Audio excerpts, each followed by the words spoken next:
Exam clearance करने का उसे ऑप्शन दिया जाता है। कोई भी सीएचए बन सकता है, तो उसके सीएचए के द्वारा, कस्टम के द्वारा ऑर्गेनाइज की हुई एग्जाम देनी होगी।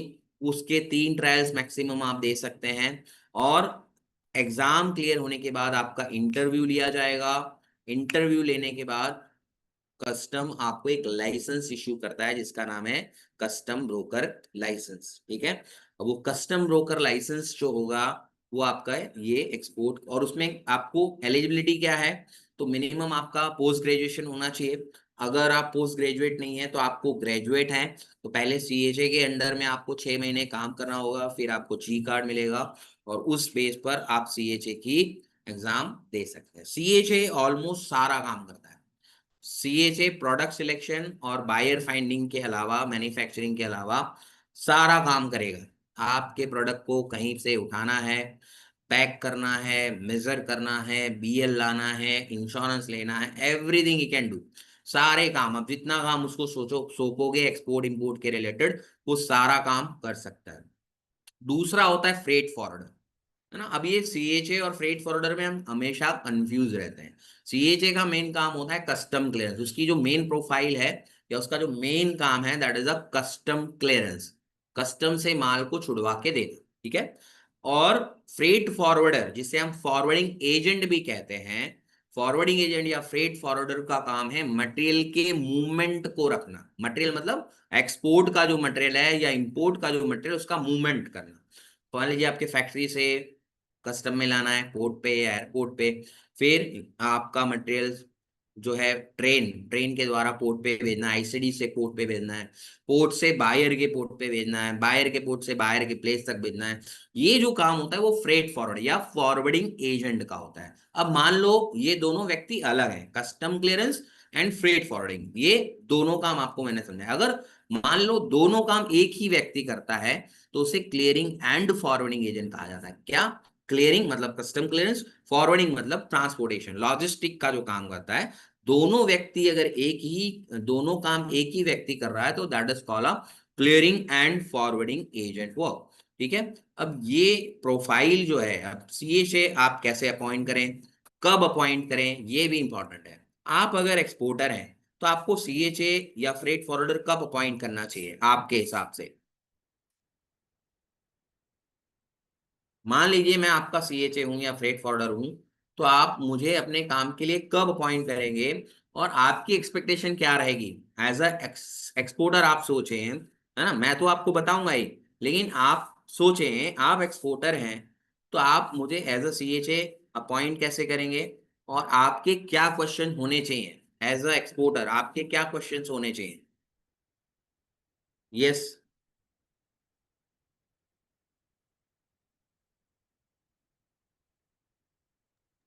प्रोडक्ट सिलेक्ट हो जाए उसके बाद में सर, बायर फाइंड हो जाए उसके बाद में सर सी चेक से अपन। ओके, और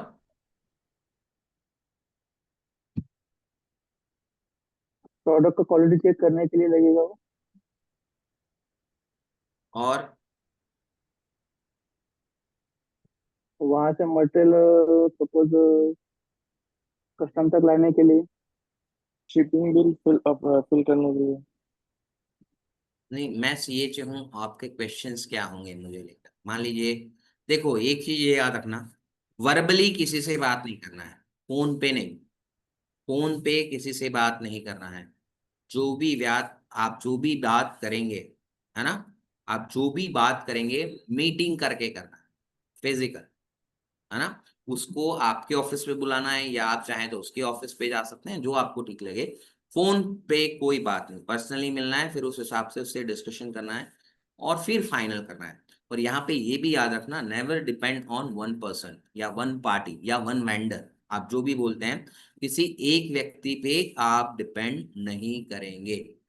इज दैट क्लियर? क्यों ऐसा मैंने क्यों कहा? वाई? अगेन 5W क्यों?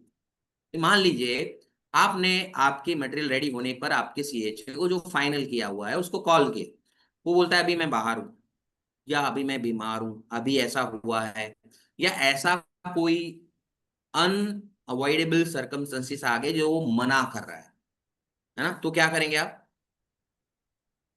क्या करेंगे आप? उसके बाद फिर दूसरा सीएचए ढूंढना पड़ेगा जिसके लिए टाइम जाएगा। सो अगर यस, आपके पास है ना, बैकअप बैकअप है तो आप स्विच कर सकते हैं। स्विच कर सकते हैं, राइट। हम्म। दूसरा ये तो रहेगा सर, अगर वेट नहीं होगा रेप्लिकेशन उस वक्त, रिपीट हो सकता है।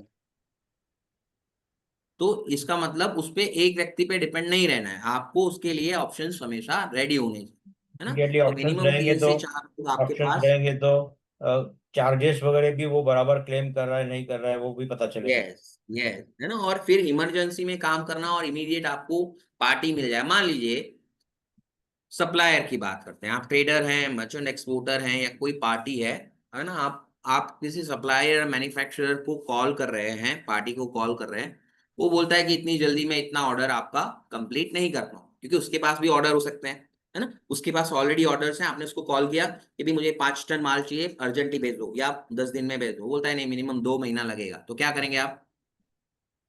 ऐसा हो सकता है या नहीं हो सकता है? हो सकता है ना, हो आपको, आपने कॉल किया कि मुझे 15 दिन में माल चाहिए, 20 दिन में माल चाहिए, वो बोलता है कि मेरे पास ऑलरेडी ऑर्डर है। ये हमारे साथ हो रहा है ना, हम इसको फेस करते हैं।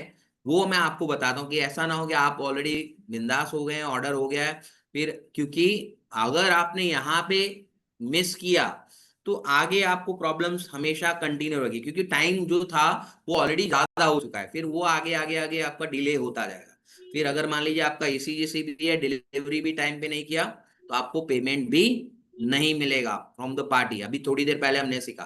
तो ये जो चीजें हैं, आपको छोटी छोटी चीजें हैं, लेकिन कहीं ना कहीं आपको इम्पैक्ट करेंगी। That is why it is important कि भाई आप कोई भी पार्टी से डील कर रहे हैं तो एक व्यक्ति पे कभी भी निर्भर नहीं रहना है, और never depend on one person. और दूसरी चीज क्या है कि थिंक बिफोर यू डूइंग, पहले सोच लो फिर करो, है ना। थिंक बिफोर यू डूइंग कि भाई ये चाहिए, मैं सही कर रहा हूं या नहीं कर रहा हूं, इसका क्या ऑप्शन है, इसका क्या रिजल्ट आएगा, everything you should be clear. ठीक है। फिर आपको आगे प्रोसेस कर, है ना, जैसे कि मान लीजिए एज अ बायर मैंने आपको ऑर्डर देना चाहा, आप उत्साहित हो गए, वो ऑर्डर को कंप्लीट करते हैं, है ना, कि मैं ठीक है ठीक है मैं कर दूंगा, उसको आपने कमिटमेंट कर दिया कि मैं ये 10 टन माल आपको 20 दिन में भेज दूंगा। पता चला आपका पार्टी रेडी नहीं है माल देने के लिए, तो क्या होगा, है ना। तो यहाँ पे कमिटमेंट का इंपॉर्टेंस होता है, तो think before you doing. Okay, है ना। तो सीएचए जो है वो सारा काम करता है। अब सीएचए को जब अपॉइंट करते हैं तो पहले फिजिकली आप उससे मीटिंग अरेंज करेंगे, मीटिंग करेंगे, उससे डिटेल्स पूछेंगे। क्या क्या आपको पूछना है? सबसे इंपॉर्टेंट चीज, आप कितने सालों से काम कर रहे हैं, क्या कितने सालों से काम कर रहे हैं, ठीक है। फिर दूसरा क्वेश्चन क्या होगा, आपकी एक्सपर्टीज क्या है ना, आपकी एक्सपर्टीज क्या है, क्या क्या चीजों में आपकी एक्सपर्टीज है। आप मेरे प्रोडक्ट के रिलेटेड काम कर रहे हैं या नहीं कर रहे हैं, क्या आप मेरे प्रोडक्ट के रिलेटेड काम कर रहे हैं, क्योंकि सीएचए जो होता है ना वो सेगमेंट वाइज होता है। कुछ सीएचए होते हैं जो फार्मा एक्सपर्ट्स होते हैं, कुछ सीएचए जो होते हैं वो केमिकल एक्सपर्ट्स होते हैं, कुछ सीएचए जो होंगे वो कपड़ों का अच्छा काम करते हैं, कुछ सीएचए जो होंगे वो हैंडीक्राफ्ट हैंडलूम वगैरह में काम अच्छे से कर रहे हैं, है ना। तो आपको पूछना है कि मेरे प्रोडक्ट के रिलेटेड आप काम करते हैं या नहीं करते हैं, वो जानना जरूरी है। फिर आपको कस्टम क्लियरेंस में कितना समय लगेगा, ये भी बहुत जरूरी है ना। 2 दिन में, 3 दिन में, वो सब ऐसे ही बोलेगा कि डॉक्यूमेंट्स अगर प्रॉपर हैं तो हम 2 दिन में कर देते हैं, मैक्सिमम 3 से 4 दिन, उससे ज्यादा समय कस्टम क्लियरेंस में देना एक गलत चीज है ना। मैक्सिमम 3 से 4, 3 दिन बहुत हो गए, बहुत। अगर कुछ हो गया, इशू हो गया, तो 4 दिन। फिर आपको पूछना है मेरे शिपमेंट के रिलेटेड क्या क्या डॉक्यूमेंट्स चाहिए, so that you can prepare, है ना। और ये सीएचए कब अपॉइंट करना है आपको, जब आपकी कंपनी खुल जाती है, आप बायर ढूंढ रहे हैं, है ना, जब भी बायर ढूंढ रहे हैं साथ साथ में आपके पास सीएचए होना चाहिए। तो ये क्वेश्चंस पूछने हैं। फाइनली आपको क्या पूछना है, आपके चार्जेस क्या क्या है। चार्जेस मतलब आप एजेंट है तो एजेंट का क्या होता है, कमीशन। एजेंट का क्या कमीशन। होता है, कमीशन। कमीशन। एजेंट कमीशन लेता है ना। तो वो एजेंट का कमीशन कितना रहेगा, है ना। तो वो कमीशन बोलेगा कि भाई इतने वैल्यू पर, मान लीजिए कोई कोई सीएचए होते हैं तो 10 लाख रुपए तक 1% लेते हैं, और कुछ कुछ सीएचए होते हैं 10 लाख से ज्यादा है तो 0.75, कुछ सीएचए होते हैं शिपमेंट वाइज लेते हैं, कुछ सीएचए प्लेस वाइज लेते हैं कि भाई नावा शेवा पे है तो इतना होगा, मुंद्रा पे होगा तो इतना होगा, कुछ सीएचए होते हैं कंटेनर वाइज लेते हैं, है ना। फिर आप उसके, ये तो उसका कस्टम क्लियरेंस का कमीशन है। अब उसके अलावा मान लीजिए एग्जामिनेशन हुआ, या आपके मटेरियल को लोड करवाना है, आपके मटेरियल का मेजरमेंट करवाना है, आप इंश्योरेंस करवा रहे हैं, तो वो इस हिसाब से सेपरेटली आपको सारा चार्जेस, और एग्रीमेंट सीएचए के साथ करना जरूरी है। विदाउट एग्रीमेंट आप काम नहीं करेंगे, ठीक है। एग्रीमेंट होना चाहिए, भले छोटा सा छोटा काम है, पर एग्रीमेंट से क्या होगा, आप दोनों के बीच में डिस्प्यूट नहीं होगा, ठीक है। तो ये चार्जेस क्या है, प्रोसेस क्या है, एक्सपर्टीज है या नहीं है, मेरे प्रोडक्ट के रिलेटेड काम कर रहे हैं, हाँ, और सबसे जरूरी आप किस किस कंपनी का काम कर रहे हैं, किस किस कंपनी का काम कर रहे हैं ऑलरेडी। फिर उससे रजिस्ट्रेशन के लिए उसकी कंपनी डिटेल्स, उसका जीएसटी सर्टिफिकेट, ये सारा आपको चाहिए फॉर दी रिकॉर्ड, है ना। रिकॉर्ड पर उसका रजिस्ट्रेशन क्या है ना, उसका जीएसटी डिटेल्स क्या है ना, उसकी और भी कोई इन्फॉर्मेशन आपको चाहिए तो वो आप सीएचए से बेझिझक पूछ सकते हैं। तो ये क्वेश्चनर आपको बना के जाना है ना, आपको ऐसा नहीं हो कि भाई उसको ऐसा लगे कि भाई ये नया है, और 3-4 लोगों से जब आप डील करेंगे तो आपको एक्यूरेट चार्जेस भी पता चलेंगे कि भाई ये सीएचए सही ले रहा है या मुझे लूट रहा है, वो हिसाब से आपको फिर काम करना है, ठीक है। तो ये सीएचए बेसिकली सारा काम कर देते हैं, और कोई भी चीज़ है उसका चार्जेस आपको सेपरेटली बताएंगे, भी कंटेनर में लोड करना है, मटेरियल एग्जामिनेशन करवाना है कस्टम में, ये पूरा काम सीएचए करके देता है, ठीक है। तो ये सीएचए, किसी को कुछ पूछना है, किसी को कुछ पूछना है, यस और नो?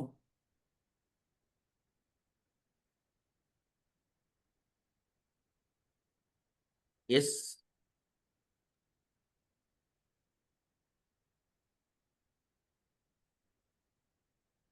मेरी आवाज तो आ रही है ना सभी को, सुन रहे हैं या सो गए हैं यस मैंने? अरे यार, सर, आ रही है सर।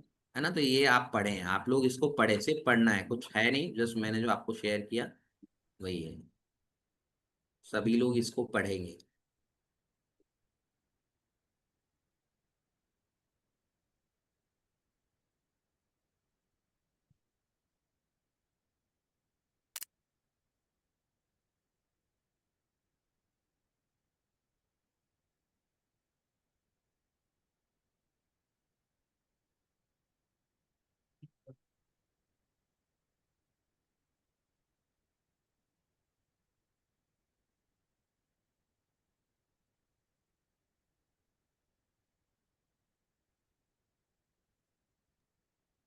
सर, इनके चार्जेस कितने हो सकते हैं अप्रोक्सीमेटली? हाँ, इसके चार्जेस चार्जेस मैंने कितने हो आपको सकते बताया हैं? ना, ये परसेंटेज वाइज भी लेते हैं, है ना। परसेंटेज वाइज मतलब 10 लाख है तो 0.75%, 10 लाख तक है तो जो है, अगर 10 लाख के ऊपर है तो 0.75%, 10 लाख तक है तो 1%। कुछ सीएचए होते हैं शिपमेंट वाइज लेते हैं, कुछ सीएचए जो होते हैं कंटेनर वाइज लेते हैं ना। तो ये सीएचए के चार्जेस उस पर डिपेंड करते हैं, ठीक है। तो सीएचए तो क्योंकि इसके बहुत सारे चार्जेस में शिपमेंट्स। जैसे कि अभी इसके कंसल्टेंसी के चार्जेस तो रहेंगे, बट इसके अलावा हाँ डॉक्यूमेंट्स के अलग से चार्जेस होते हैं जो। हाँ हाँ हाँ। हाँ, वो जैसे कि मान लीजिए आपने बोला कि बीएल, भाई मैं बीएल नहीं कर पाऊंगा, आप बीएल शिपिंग लाइन से लाके मुझे दे देना, तो वो भी काम करके देगा, ठीक है। आप ओके। बोलते हैं कि भी एग्जामिनेशन चार्जेस हैं, तो सीएचए एग्जामिनेशन अगर कुछ बढ़ता है, क्योंकि मान लीजिए कंटेनर जो होते हैं, वो कंटेनर क्या होते हैं, पोर्ट पे या आईसीडी पे आपने देखा होगा एक कंटेनर के ऊपर दूसरा कंटेनर रखा होता है, अगर आपने देखा हो पोर्ट, या मूवी में देखा हो तो एक कंटेनर के ऊपर दूसरा स्टैकिंग होता है ना, एक के ऊपर एक ऊपर एक, तो उस हिसाब से उसको उतारना, फिर उसको एग्जामिन करवाना, फिर बंद करवाना, सील करवाना, फिर उसको लॉक करके ऊपर रखवाना, तो ये खर्चा होता है। तो एग्जामिनेशन चार्जेस वो आपको पूरा बाइफरकेशन के साथ देगा, ऐसा नहीं होता है कि भाई ऐसे ही रेंडमली आपसे कुछ भी मांग लेगा, उसका पूरा प्रूफ होगा, वो एक आपका कमीशन बताएगा, वो कमीशन देखना है, फिर उसके अलावा क्या क्या चार्जेस लेता है ना। तो आपको जब 3-4 लोगों से आप मिलेंगे तो automatically will come to know, आपको पता चल जाएगा कि सीएचए के इतने ही लगभग चार्जेस होते हैं, उसके प्लस माइनस होंगे, कोई 200-500 रुपए ज्यादा लेता है, कोई कम लेता है ना। जैसे कि अब इसमें देखो मार्केट में जूते नए आते हैं ना, जूते हैं तो कहीं पे 500 के मिल रहे हैं, कोई के 1500 के मिल रहे हैं, कहीं 25,000 के भी मिल रहे हैं। तो ये उस हिसाब से ही काम करते हैं, क्योंकि उनकी एक्सपर्टीज अच्छी है, उनका नॉलेज है, कस्टम में उनकी अच्छी पकड़ है, तो उस हिसाब से वो अपने चार्जेस लेते हैं कि भाई हम तो इतना मिनिमम लेंगे, है ना। उस हिसाब से आपको सीएचए भी मिलेंगे। ये पढ़ लिया आप लोगों ने? सर फिर एक क्वेश्चन था, बहुत हाँ। थोड़ा सा स्पेसिफिक क्वेश्चन था कि जैसे मान लीजिए कि मैं अगर अभी देहरादून में हूँ और मैं कोई प्रोडक्ट अपना यहाँ से सप्लाई करना चाह रहा हूँ, किसी सप्लायर से लेके मैं भेजना चाह रहा हूँ, एक्सपोर्ट हम्म करना चाह रहा हूँ। हम्म तो अब मेरे को सप्लायर मिल गया और सप्लायर से मैंने बाय हैंड मैंने बायर बायर भी अपना देख लिया। तो ओके। बायर को बायर बायर को ऑफर देने में ऑफर दे दिया मैंने, इधर सप्लायर से डेटा लेके अपना कॉस्टिंग वॉस्टिंग जोड़ के हम्म मैंने बायर को अपना ऑफर दे दिया कि ये ऑफर है मेरा। उसके बाद पैरेलली मैंने सीएचए से बात कर ली। अब यहाँ पे नियरेस्ट पोर्ट जो है दैट इज आईसीडी, तो तुगलकाबाद दिल्ली। हाँ हाँ तो यहाँ से सप्लायर से माल मैंने आईसीडी भेजना है हाँ। और आईसीडी में सीएचए से पहले बात कर लेनी है, उसके बाद फिर वो आगे का पोर्ट तक जहाँ से भी यस जाएगा वो यस, पूरा काम वो देखेगा, करेक्ट, है ना। एकदम सही।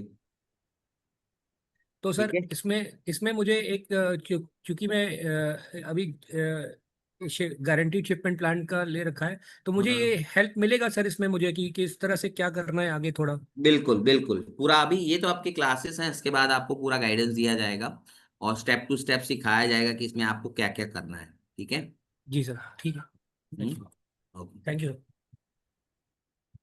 ठीक है, तो ये फ्रेट फॉरवर्डर क्या होते हैं, है ना, ये भी आप एक बार पढ़ लें, जस्ट रीड इट, जो मैंने आपको एक्सप्लेन कर दिया है।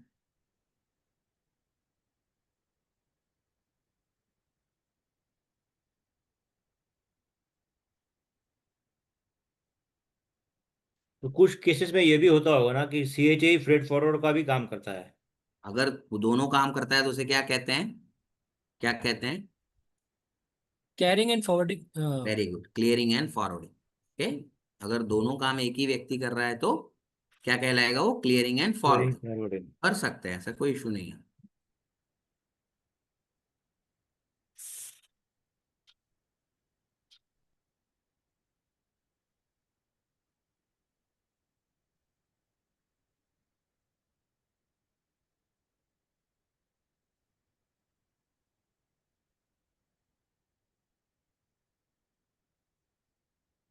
ठीक है।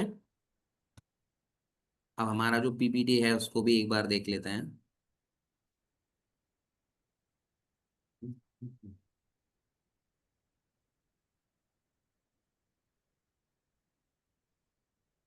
एक,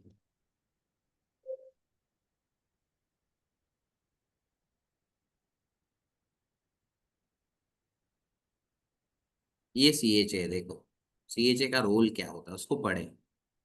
अगर नहीं समझ में आता है तो पूछ सकते हैं, बेझिझक पूछ सकते हैं।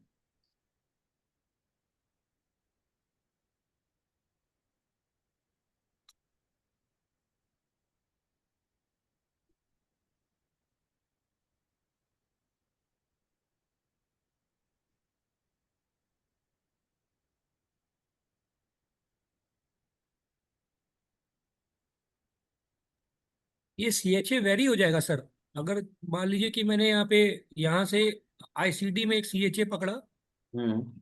और उसके बाद ये नवा शवा पोर्ट पे गया, वहां पे चेंज हो गया, या मुंड्रा पे गया वहां चेंज हो गया, नहीं, क्या चेंज हो गया? ये CHA port two port change हो जाएगा। नहीं, अगर आपने यहाँ पे क्लैरिटी आप रख लें, आपके दिमाग में ये चीज समझ लें कि अगर आईसीडी पे क्लियरेंस हुआ तो फिर उस व्यक्ति को पोर्ट पे क्लियरेंस की जरूरत नहीं है, ओके। विनय, है ना। अगर आपने आईसीडी पे क्लियरेंस कराया तो आपका ऑलरेडी कस्टम क्लियरेंस हो गया है, कभी भी दो बार कस्टम क्लियरेंस नहीं होता है। कस्टम क्लियरेंस वंस होता है ना, शिपमेंट वाइज वंस एक ही होगा।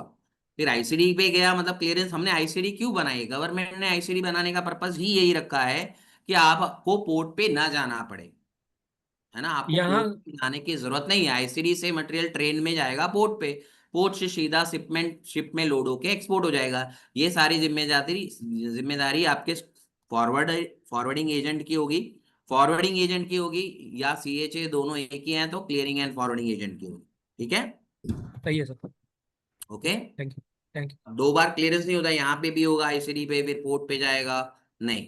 हाँ, कहीं पे कोई ऐसा रिस्की काम आप कर रहे हैं, कुछ इलीगल कर रहे हैं, तो उस केस में हो सकता है कि भी ठीक से नहीं देखा गया, फिर से हुआ, वो क्लियरेंस नहीं होगा, वो फिर सीज होगा सीधा, है ना। अगर आपका प्रॉपर है, एक बार कस्टम क्लियरेंस हो गया तो फिर वो दोबारा क्लियरेंस नहीं होता, वंस इन अ शिपमेंट। ठीक है, और देवांश, किसी को कुछ पूछना है? जनरली जनरली ये जो एजेंट्स होते हैं, ये क्या दो, जैसे अगर मैं दो स्टेट से अपना काम निकाल रहा हूँ, कभी महाराष्ट्र से कभी वेस्ट बंगाल से, तो क्या एक ही एजेंट दोनों संभाल सकते हैं? ऐसा जनरली होता है कि हाँ हाँ, दोनों होता है, एजेंट दो होता है, स्टेट? होता है। पर वो एक वेल नोन होगा, है ना। अगर कोई वेल नोन पार्टी है जो एक पोर्ट वाइज भी अलग अलग जो है पूरे पोर्ट्स पे इंडिया के, एक सीएचए जो इंडिया के किसी भी पोर्ट से, आईसीडी से, एयरपोर्ट से कस्टम क्लियरेंस कर सकता है। जैसे मैं गुजरात से, अहमदाबाद से हूँ, तो मेरा अगर कस्टम क्लियरेंस करना है तो मैं इंडिया के किसी भी पोर्ट से कर सकता हूँ या आईसीडी से कर सकता हूँ। अब मेरा अगर कोई वहां पे नोन पर्सन है, या मेरी जो ऑफिस है, या मेरा कोई एम्प्लॉय वहां पे काम कर रहा है, तो आई कैन डू दैट। अगर नहीं है तो वो आपको रेफरेंस दे देगा कि आप इस पार्टी से मिले, ये आपका कस्टम क्लियरेंस करवा देगा। ठीक है। मेरे क्वेश्चन था पोर्ट रजिस्ट्रेशन के रिलेटेड। हम्म मैं नासिक से हूँ, तो अभी हम्म। मुझे समझो बॉम्बे जेएनपीटी में पोर्ट रजिस्ट्रेशन करवाना है, हाँ, तो सिर्फ उधर ही पोर्ट रजिस्ट्रेशन हो जाएगा या वो ऑटोमेटिकली एप्लीकेबल हो जाएगा ऑल द पोर्ट्स के? उसके लिए कुछ अभी अलग अभी procedure अभी है? आइस गेट में सिस्टम आ गया है कि एक जगह पर आप रजिस्ट्रेशन करेंगे तो ऑल ओवर इंडिया में हो जाएगा। एप्लीकेबल हो जाएगा, तो उसके बाद आप कोई भी पोर्ट से आप शिपमेंट करा अच्छा, सकते ये पोर्ट रजिस्ट्रेशन में चेंजेस कब होंगे? जब आप एडी रजिस्ट्रेशन हैं, चेंज एडी करेंगे, है रजिस्ट्रेशन। ना, एडी बैंक चेंज करेंगे तो होगा, अदरवाइज पूरे ऑल ओवर इंडिया में वो रजिस्टर होगा ओके। आइस गेट पे। ठीक है, ओके। ओके। और किसी को कुछ पूछना है? ये आप चार्जेस के बारे में देख लें।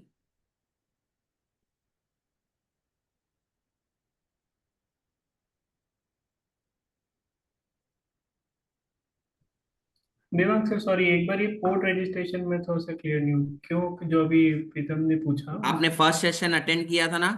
हाँ सर, किया था, बट तो उसमें एक क्या बार था? खाली कवर कर ले तो याद नहीं है मुझे। एक देख रहा हूँ भाई।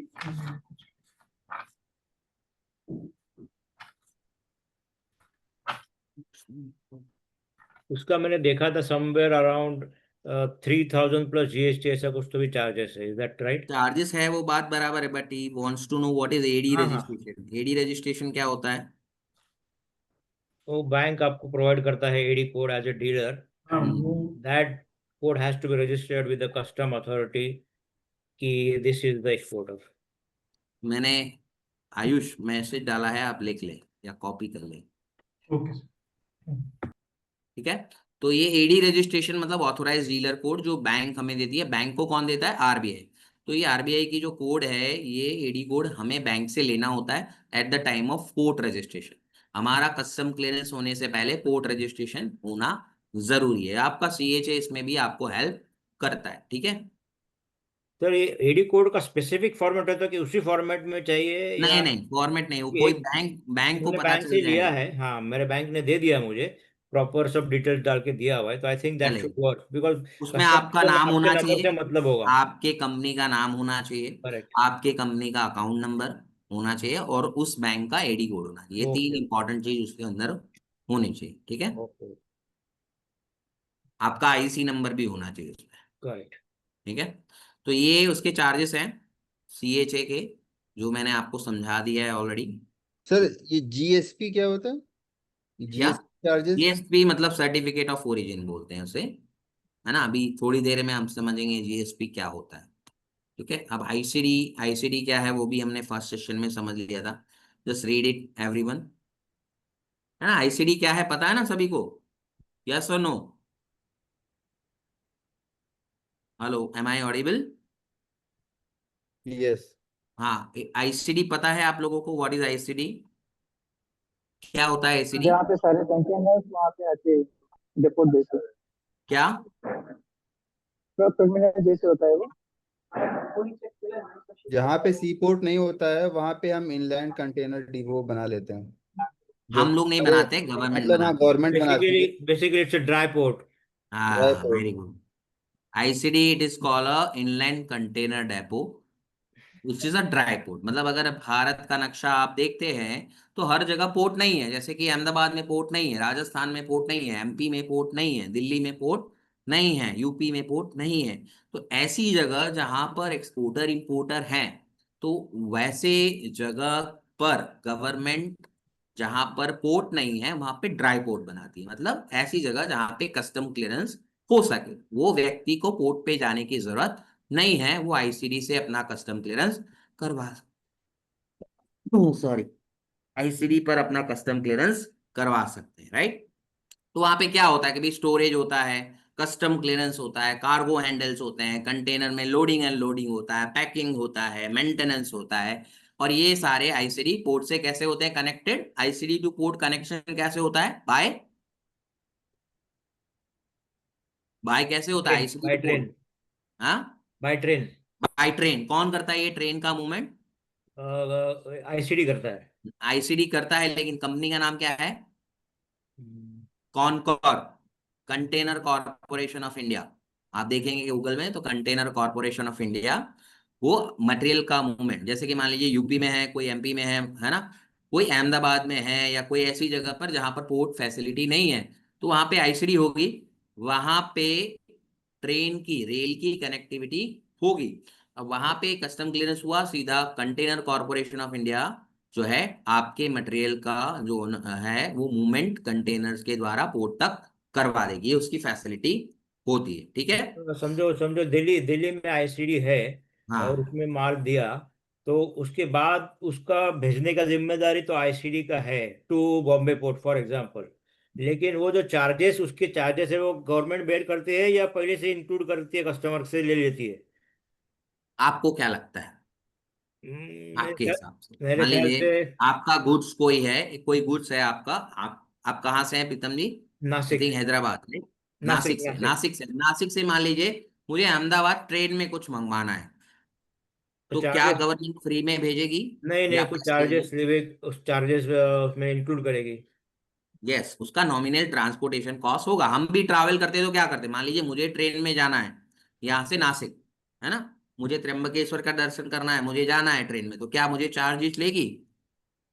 अगर मैं ट्रेन में ट्रैवल करता हूँ सेकंड एसी, थर्ड एसी, तो चार्जेस मैं, लगे। मुझसे चार्ज लेती है ना गवर्नमेंट। ऐसे नॉर्मल वही होता है, सिर्फ हमारा मेंटेलिटी थोड़ा उधर वैसा हो जाना चाहिए कि भाई मटेरियल जा रहा है तो मटेरियल का चार्ज होगा, अगर मैं जाता हूँ तो मेरा चार्ज होगा। ओके। चार्जेस तो लेगी। यहाँ पे कुछ भी फ्री में नहीं है ना, कुछ भी फ्री में नहीं है। अगर कुछ सब कुछ फ्री में हो जाएगा तो फिर बिजनेस डील और ये सब का मतलब नहीं रहेगा, राइट, है ना। तो ये भी चार्जेबल ही होगा, बट नॉमिनल। अगर आप सोचें प्रीतम जी, अगर हम नासिक से मटेरियल नावा शेवा बाय पोर्ट भेज रहे हैं, बाय रोड, हम्म। है ना, तो अगर आईसीडी से भेज रहे हैं तो कंपेरेटिवली खर्चा कम होगा, अगर आईसीडी से भेज रहे हैं तो। ओके। क्यों? क्योंकि वो गवर्नमेंट का है तो उसका मूवमेंट होता रहे, तो इसलिए गवर्नमेंट कंपेरेटिवली कम कम चालेगी। मान लीजिए अगर आप नासिक से भेज रहे हैं नावा शेवा, तो उसका खर्चा हो रहा है 30,000, तो गवर्नमेंट आपसे यहाँ पे 20,000 या 22,000 में काम करके दे देगी, तो ये फायदा भी है, ओके। ठीक है। और ये एक पूरा स्पेसिफिक मूवमेंट क्वेश्चन। आपको हेडेक नहीं लेना है, ये सारी जिम्मेदारी किसकी रहेगी? आपके फ्रेट फॉरवर्डर। Straight forward. एक बट स्पेसिफिक क्वेश्चन है बेसिकली नासिक रिलेटेड। जैसे कि नासिक में भी, नासिक से बॉम्बे तो नज़दीक है वैसे देखा तो, बट नासिक में भी आईसीडी है।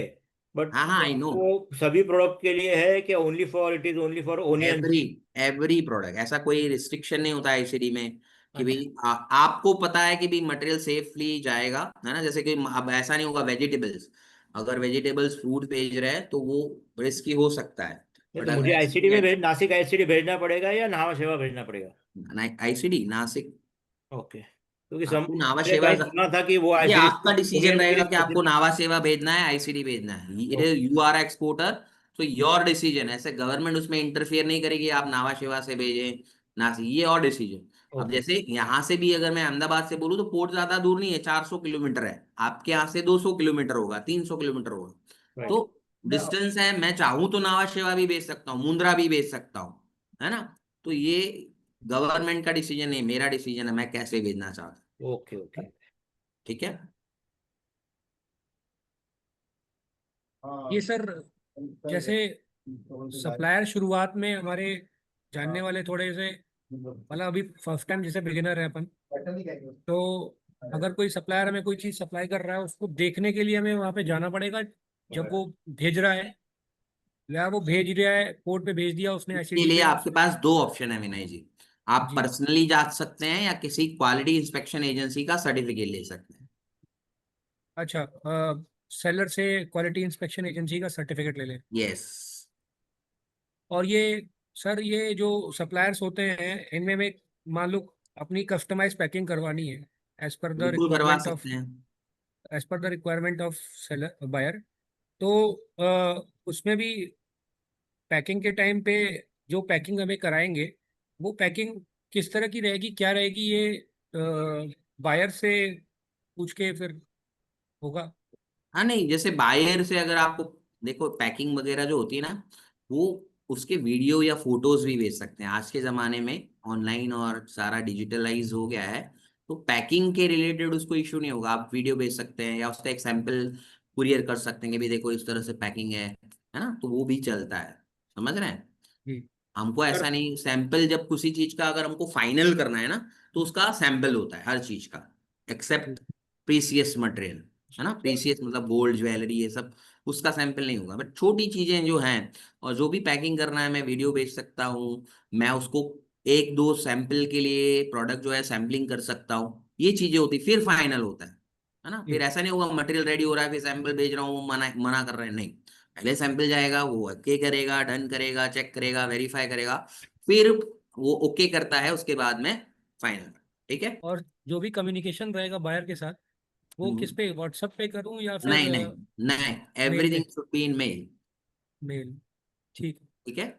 मुझे एक क्वेश्चन था, जैसे कि अभी पेरिशेबल आइटम्स भेजते हैं, कोई भी वेजिटेबल या फ्रूट्स, समझो बॉम्बे से भेजा, नावा शेवा से वो दुबई एयर में। मोड में ज्यादा ज्यादा है। अगर आप पेरिसेबल आइटम बेचते हैं, हाँ अगर ट्रांसपोर्टेशन टाइम ज्यादा है, तो आपको एयर मोड ही सिलेक्ट करना पड़ेगा।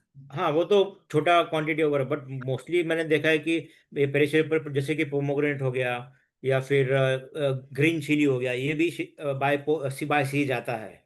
एंड समझो आ जाता है, हाँ, और तो उसका पैकिंग प्रॉपर होगा, है ना, करेक्ट उसका डेस्टिनेशन टाइम कम होगा। करेक्ट। तो वहां है जाने ना? के बाद समझो दुबई पोर्ट में पहुंच गया, तो वहां जाने के बाद उसका हम्म, इंस्पेक्शन होता है कि नहीं होता, या कैसे होता है? नहीं, इंस्पेक्शन नहीं होता है, वो चेक किया जाता है रैंडमली। ओके। एग्जामिनेशन तो वो होगा। ठीक है, तो मतलब एग्जामिनेशन होगा, उसमें कोई इशू नहीं है, नहीं, मटेरियल मतलब उसको समझो मिलेगा। अच्छी क्वालिटी में पहुंच भी गया, बट समझो कोई बायर नटोरियस है, बोल दिया कि नहीं, मैं आपका मटेरियल अच्छा नहीं मिला, एंड देन सम इश्यूज वगैरह होते हैं, ऐसा मैंने सुना है। प्रूव करिए कैसे नहीं मिला, prove it that how it is not as per your requirement, please let me know। Okay. उसको क्लैरिटी हमें, देखो नटोरियस से नाटक तो करेगा, है ना, हाँ बट हमें उसमें घबराने की जरूरत नहीं है। We should we have the quality, है ना, हम क्वालिटी सर्टिफिकेट भी लेते हैं, हम इशू करते हैं, है ना, और उस हिसाब से उसको बोलते हैं कि भाई ये क्वालिटी और इस हिसाब से आपको प्रोडक्ट मिलेगी। ठीक है, तो उस हिसाब से हमें डिलीवरी करना है। ठीक ओके। है।